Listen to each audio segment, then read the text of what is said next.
his wealth having grown by $53 billion in 2022, leaving him with a total fortune of $211 billion. Bernard Arnault, Elon Musk, Jeff Bezos, Bill Gates, and the other billionaires that top the global rich list might be seen as exceptional. In some sense, they are. Yet dizzying sums of money don't just belong to those at the very top. In 2022, there were 2,668 billionaires on the Forbes list, and together they held $12,700 billion.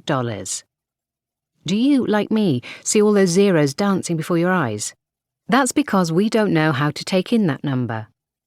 That means that, on average, the value of their assets is $4.75 billion.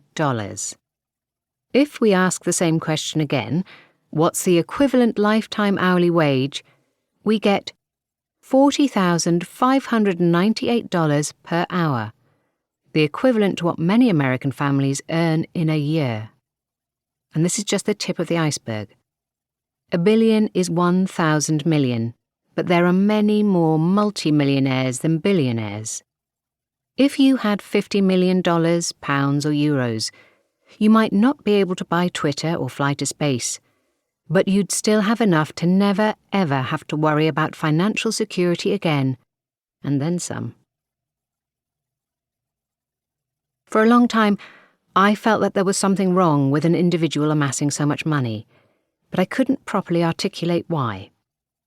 I was dissatisfied with the broad-brush explanation that capitalism was to blame for growing inequality, as if capitalism could operate like a machine with a will of its own, without people controlling it.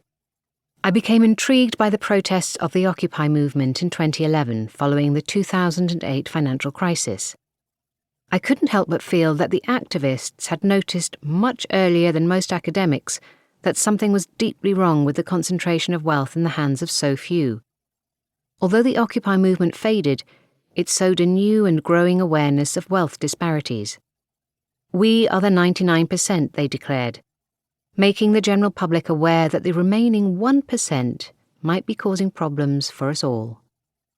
So in 2012, I decided to deploy my training in philosophy and economics to answer the question, can a person be too rich?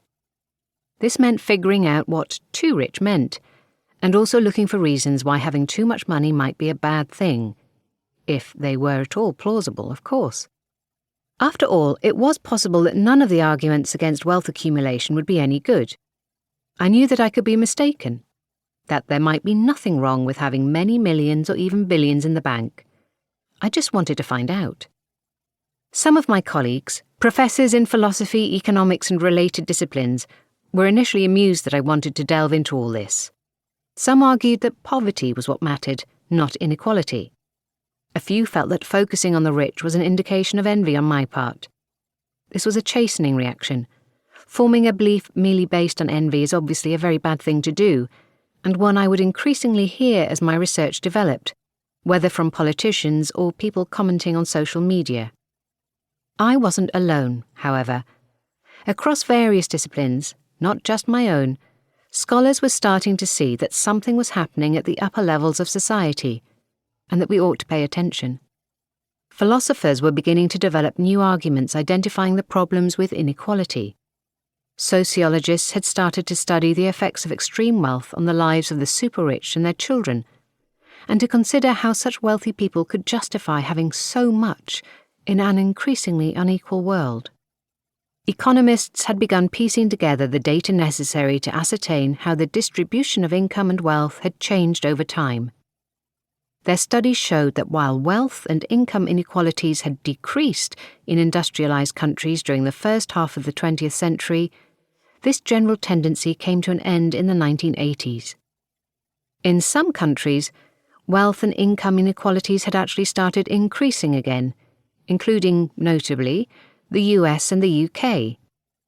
Political economists, meanwhile, had been finding explanations for rising inequality, as they looked at how the economic system had changed thanks to deliberate adjustments to the rules that govern markets.